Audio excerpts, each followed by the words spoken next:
Salam dan bahagia. Nama saya Muhammad Ridhosi Pratama. NIM 2018-012-130. Prodi Teknik Industri Universitas Sarjana Wiyata Taman Siswa Yogyakarta. Saya di sini akan mempresentasikan penerapan sistem manajemen K3 di perusahaan otomotif.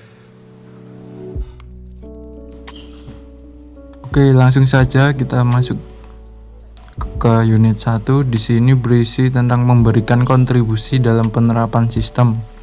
Yang pertama, mengidentifikasi dampak dari rencana perubahan di tempat kerja dan saran untuk mengendalikan resiko yang timbul. Contoh rencana perubahan di tempat kerja yang menimbulkan dampak ketiga dievaluasi. Yang kedua, mengidentifikasi dampak dari semua perubahan dalam mengelola K3 dan memberikan saran berkaitan dengan perubahan tersebut. Contoh perubahan perundangan terkait diidentifikasi dan dilaporkan kemungkinan dampaknya terhadap pengelolaan K3. Yang ketiga, mengevaluasi efektivitas pendekatan pengelolaan K3. Contoh sumber informasi dan data K3 eksternal dan internal diakses sebagai bahan evaluasi. Unit 2, membantu penyelesaian masalah K3 di tempat kerja. Yang pertama, mengkomunikasi informasi. Dapat mengakses informasi dari sumber yang terpercaya untuk memastikan keterampilan komunikasi yang efektif ketika mengirim atau menerima informasi harus dilakukan dengan cermat dan teliti. Yang kedua, melakukan diskusi kelompok untuk mencapai hasil kerja yang tepat. Dapat dijelaskan cara menyimpan data-data sesuai prosedur. Mampu menjelaskan cara memelihara data-data sesuai prosedur. Yang ketiga, mewakili pandangan kelompok terhadap pihak lain. Dapat menggambarkan pandangan kelompok-kelompok terhadap pihak lain dilakukan secara akurat. Unit 3, partisipasi dalam proses konsultasi dan komunikasi K3.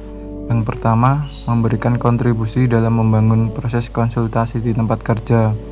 Pengetahuan yang relevan dengan kebijakan dan prosedur K3 diaplikasikan dalam pengembangan pengaturan konsultasi dan partisipasi dalam tempat kerja. Memasang rambu-rambu K3. Yang kedua, memberikan kontribusi dalam penerapan strategi, sistem, dan program K3.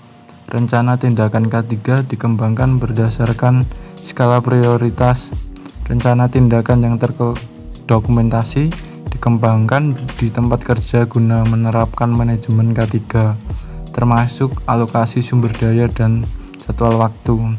Yang ketiga, membangkitkan isu K3 dengan pihak lain. Isu yang belum selesai dari pertemuan ditindaklanjuti dalam rentan waktu yang ditetapkan. Unit 4, memberikan kontribusi dalam penerapan sistem manajemen K3. Yang pertama, memberikan kontribusi dalam pengelolaan informasi dan data K3. Persyaratan sistem pencatat dan diidentifikasi, dikelompokkan dan disimpan dengan baik. Perundangan K3 tentang pelaporan dan pemeliharaan catatan kejadian berkaitan dengan bahaya tertentu seperti catatan bahan kimia MSDS. Yang kedua, memberikan kontribusi dalam penerapan strategi, sistem, dan program K3. Prioritas K3 ditentukan melalui konsultasi dengan manajer terkait sejalan dengan prosedur konsultasi di tempat kerja. Yang ketiga, mendukung integrasi K3 ke dalam seluruh pendekatan manajemen, fungsi atau bagian lain di perusahaan yang mendapat dampak K3 diidentifikasi. Cukup sekian penjelasan dari saya. Bila ada salah kata mohon maaf. Terima kasih. Salam.